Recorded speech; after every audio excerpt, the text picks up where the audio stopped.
Good. Although Good, because no one likes you. Look. Somebody did ask, why do you hate Islam so much? I don't remember who it was, but the assumption is, of course, so they're assuming that you hate Islam because you refute Islam, and I'm sure they're sort of smuggling in there the confusion between Islam as a religion and Muslims as people.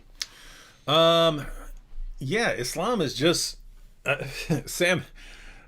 I don't always agree with atheists, but Sam Harris said Islam is the motherlode of bad ideas.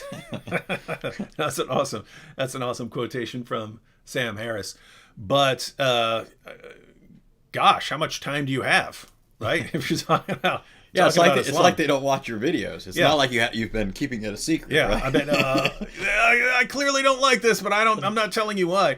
You've got this violent ideology that calls for the subjugation of the entire world, that forces people to convert, that says you have to be sentenced to death if you leave it, that is horribly oppressive to women, that tells husbands they can beat their wives into submission, that allows you to hire prostitutes to treat women as property, that allows you to take sex captives and rape your captives even if they're married, that where you treat your own wives like your own basically sexual property, right? Surah 2, that's what it says, that your wives are a tilth to you. A tilth is a piece of land that you plow. It says approach your tilths how you will, right? Which means do whatever you want to them. And by the way, that the historical context of that is that a woman was refusing to have sex with her Muslim husband in a certain position. She said, I'm only having sex in one position.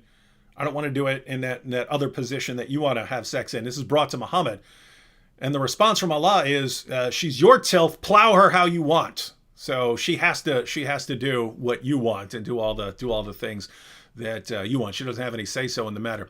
Women are said to be stupid and immoral. Their testimony is only half as valuable as a man's. You look at the commands for Muslims to attack Christians, to attack Jews, to violently subjugate us.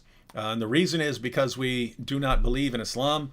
Islam calls Jews, Christians, and pagans the worst of creatures. So we're lower than dogs. We're lower than pigs, according to Allah. The Quran says that Allah has no love for people who reject Muhammad, who don't believe in Muhammad, but simultaneously says that Muslims are the best of peoples. So you've got this ideology which props up one group and makes everyone else horribly inferior and says you can treat them like garbage, you subjugate them, you force them to pay you money, you can take them as sexual captives, you can do whatever you want to them. And then, of course, one entire gender is massively, horribly oppressed in Islam. There's nothing good there that is actually doesn't exist elsewhere. And it takes all of this and combines it with being the stupidest pagan nonsense I've ever seen in my entire life. When you look at the stupid claims of Muhammad, that you have to eat this certain number of dates and then you're free from poison. You have to dunk your fly, and you have to pee in a certain way, and over half of the punishment of the grave is because of peeing improperly, and you have to pee while squatting, and all this nonsense that it's all wrapped up. And you look, and what this does is it just keeps people so busy doing all these stupid things that they never actually sit back and reflect on how stupid it is.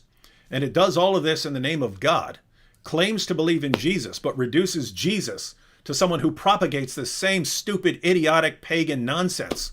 And you're asking, David, why do you hate this? How do you not hate this? Right? It's like the worst thing ever. I can't believe it's not paganism, but it is. All right. Anyway, hope that answered your question.